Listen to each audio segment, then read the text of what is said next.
Hi guys, and welcome to this week's health segment.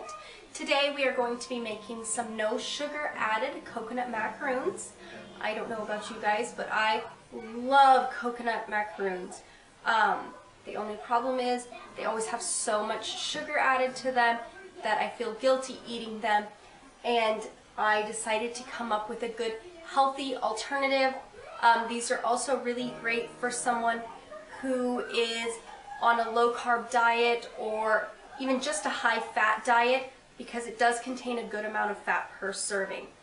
So let's get started.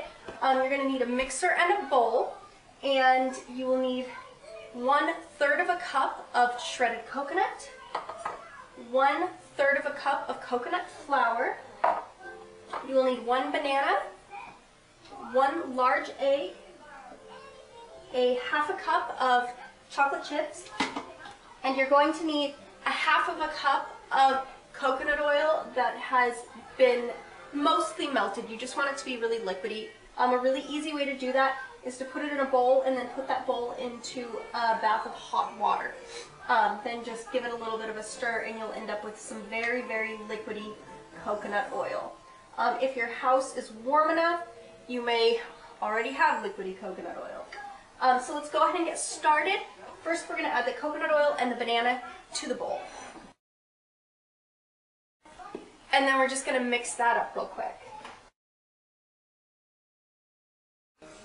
And you just want to mix that up for a couple minutes until it's really smooth and creamy and there are no more big banana chunks. And then we are going to add our egg.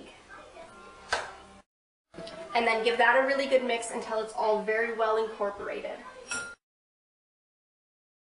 Alright, and now add in your coconut flakes or shaved coconut.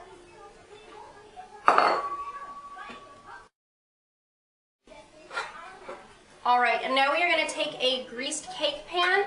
This is a 13 by 9 inch cake pan. We are going to pour the batter into it and spread it out.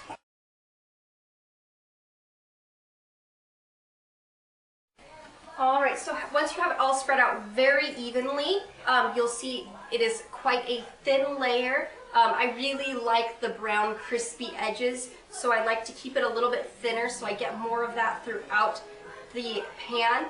If you prefer a little bit of a chewier macaroon, you can always put it in a smaller cake pan or a bread pan so that you have a thicker amount. Just make sure that you increase the baking time.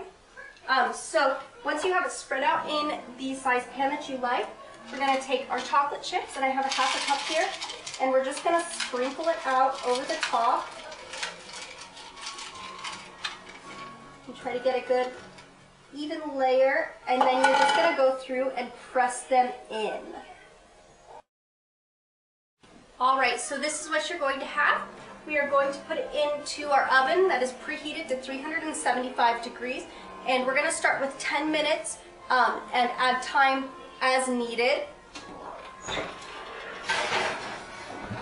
You're just going to want them to be a nice crispy dark brown around the edges. Not quite burnt, but if you leave them too light, they're not going to have that nice crisp to them. So we're going to let these bake, and I'm going to clean up, and then I will be right back. Alright guys, so the bars baked for 10 minutes, and then I threw them under the broiler for about a minute until the tops got to a nice golden brown. They probably could have used another minute or so in the oven. They are a little bit harder to handle than they should be. And that is another thing about these. You do want to wait for them to cool down completely, maybe even throw them in the freezer to firm them up a little bit before you cut them and take them out of the pan. I cut them into 24 pieces, which gives you about 80 calories per bite or per piece. So let me show you what we've got here. It's just a nice thin cookie-like bar. The chocolate chips on top make it so good. These are excellent frozen. It takes them to a whole nother level. It makes them much chewier. But either way, they are so delicious, and they're so great for when you have a little bit of a sweet tooth. I hope that you enjoyed this video. If you did, please don't forget to give it a thumbs up and subscribe if you're not already. And I will see you all in my beauty video on Friday. Bye.